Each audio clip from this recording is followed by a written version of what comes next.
happen on March 26th. We only have 4 games. So when that happens, it's important to stream players during days when, especially this week, because there's so many games Monday, Wednesday, Friday, Sunday, that you might have over 10 players playing. So it's important to drop those players because you're not going to use them, on Monday or Wednesday, and you stream that spot on Tuesday on off days. So Lakers and Bucks, they went to 2 overtime, right? If you stream Spencer Dinwiddie, that's unlucky. He played 42 minutes, did nothing. Absolutely nothing. He had 4 assists and 7 points. D'Lo played 50 minutes. AD played 50 with no LeBron, and they somehow pulled out a win, a comeback win. Rui Hachimura, if you stream him, great, 16 points, but 14 rebounds. That's big, right? If you stream him for rebound. Austin Reeves had a big triple double. AD, of course, 2 steals and 4 blocks with 23 points. When you play 15 minutes, some of these guys are gonna put up a monster line. D'Lo also amazing with 7 rebounds, 12 assists, 5 threes, 2 steals, and 29 points. But Rui Hachimura was a great stream if you're looking for rebounds. And for the Bucks, this is, they were up a lot in the fourth quarter, and the Lakers came back and went to 2 overtime. So it just losses like this really really hurts. You rather get blown up by 30 points than you let a team come back and you lose in double overtime. But hopefully they learn from it so it doesn't happen in the playoffs. I don't know. Supposedly I didn't really watch the game, but supposedly if you have Damian Lillard, your end of game situation, that has always been the case for the Bucks, their end of game execution. But you have Damian Lillard, they should be okay. Damian Lillard had 27 points only, 8 assists and 3 for 14. While if you stream Malik Beasley, he give you those 5 threes. That's pretty good. 21 points and steal and block. Brook Lopez, no blocks. He has fallen off quite a lot, to be honest. Beginning of the season, he was blocking a lot of shots. Just every other game. I haven't seen him in the last month. Let's see how many blocks he's just 111th ranked player. Yeah, only 1.2 blocks. His block numbers have completely disappeared, and that's the problem with guys with, if most of their value. Miles Turner is another example. If most of their value come from blocks, if that's not there, he is, and they're usually too good to drop always. So that week you don't win blocks, and the guy is completely useless. Giannis had played 46 minutes, big game from Giannis, 21 points, 11 rebounds, 2 steals, and 3 blocks, but goes 1 for 6 from the free throw line, and he was a minus 13, right? While Damian Lillard was only a minus 5. Okay. Chris Middleton also played just very mediocre, just 12 points in 38 minutes. Hopefully they turn it around. Warriors, they need to win to stay in the playoff hunt, so this is a great win, 113-92. They beat the Heat. Steph Curry is just very, very. I wonder where Curry will be. Is he gonna? He might go second next year. He's gonna be a year older. Another game, just very, very mediocre. They got the win though. Klay Thompson started big game with him. Finally, 6 threes, 28 points offensively at least. Draymond played just 28 minutes, had 5 personal fouls, but 9 rebounds, 8 assists, and 2 steals. I would take it. Pretty good. Draymond remains to be super, super valuable in category leagues, right? Those assists, they are hard to get, right? The defensive stats and the rebounds. Jonathan Kuminga had 18 points and 7 rebounds, played okay, while Andrew Wiggins did his thing. So pretty balanced. And if you have Chris Paul, the only reason you should have Chris Paul is you need assist. Otherwise, you don't have him. You stream somebody else. He really give you nothing at this point other than those assists, 5-6 assists a game. You could argue that if TJ McConnell, if Pacers play 4 games and Warriors play 3, you'd rather have TJ McConnell. That's everybody healthy, obviously. If Curry is ever out, CP3 played 30 to 35, that would be great. He took 2 shots, had 0 points.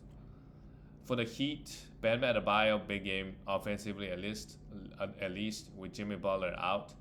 Terry Rozier, ever since he got traded, he just hasn't been good. I think that's to be expected. He's not a must roster, especially when we're this deep into the playoffs, right? JJJ had 12 points and he was a minus 24, pretty horrible, to be honest. There was a period he was playing really, really well. Have the minutes, have the usage, but not right now. He's no good right now.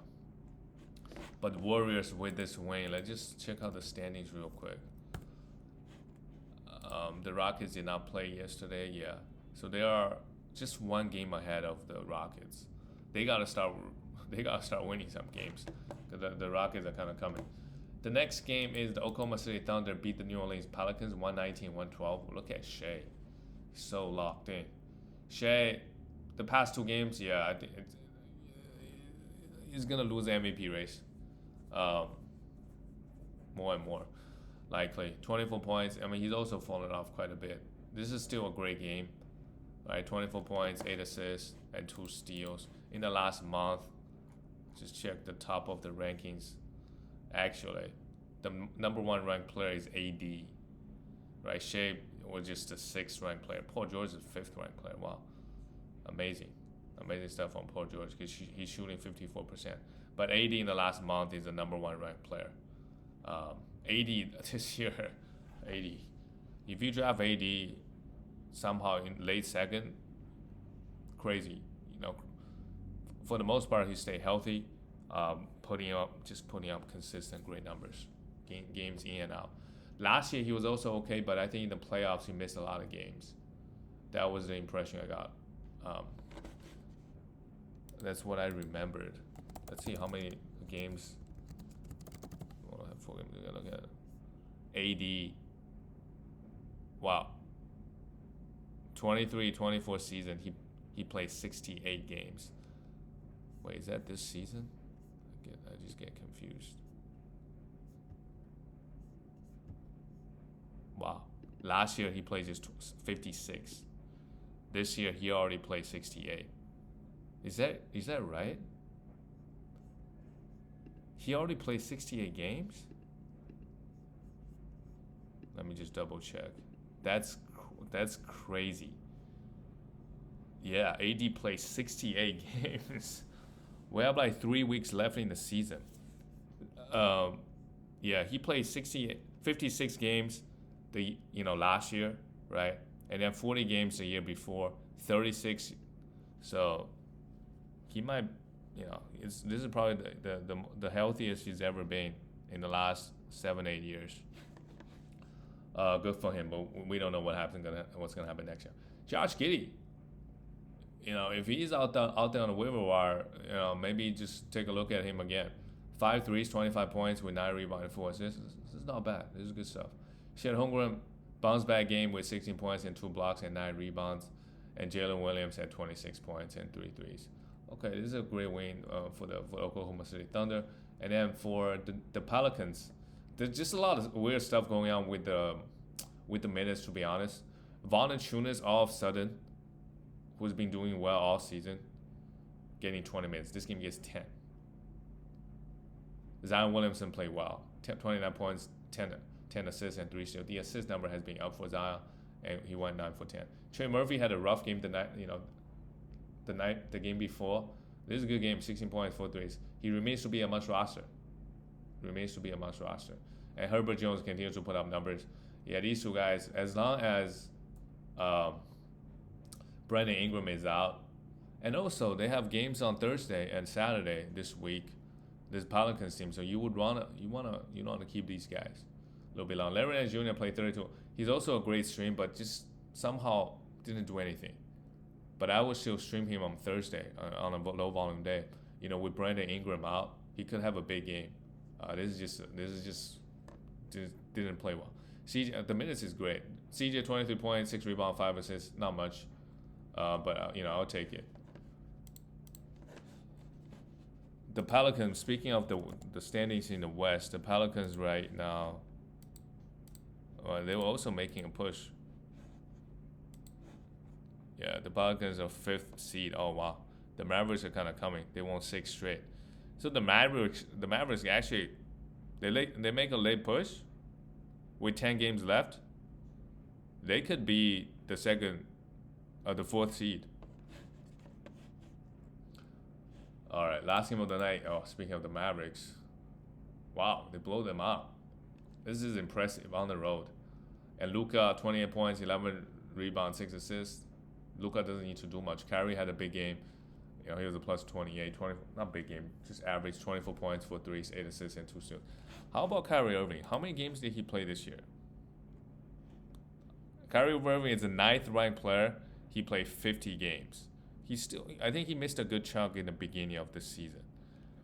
But look, like the first rounders, like Paul George, it seems like he missed a lot of games, but he played 65 games. KD played 65. All these guys played okay. They didn't miss a lot of games. This is Victor Wembanyama played 63. Kawhi Leonard played 65. Yeah. If we knew these guys are gonna play this many games, the draft would have gone very, very different. Obviously, we know Kyrie Irving on a per game basis. He's always great. Daniel Gafford, I think I will still roster him. Not the best game, only 1 steal and no blocks, but played 22 minutes. While Derek Lively played 22, had seven rebounds, a steal and 2 blocks. These guys are sharing the minutes, but Daniel Gafford is obviously the better option. PJ Washington had a big game, rebound-wise. 13 rebounds, hit 4 threes. Yeah, the Mavericks, they kind of like, when they win games, they win a bunch, right? And then they lose a bunch. For the Kings, the West is competitive. So the Kings, this is the back-to-back night for them too, actually, I realize. So maybe they ran out of gas. De'Aaron Fox, not the best game, 18 points and 5 rebounds only. Keon Ellis, he could be a streaming option for the rest of the week. Or, as long as the Kings got a great schedule, you got to look at him. I think he could put up some numbers, especially defensive numbers. Sabonis, I think he's just back-to-back, too tired. They're playing too many minutes, the star players.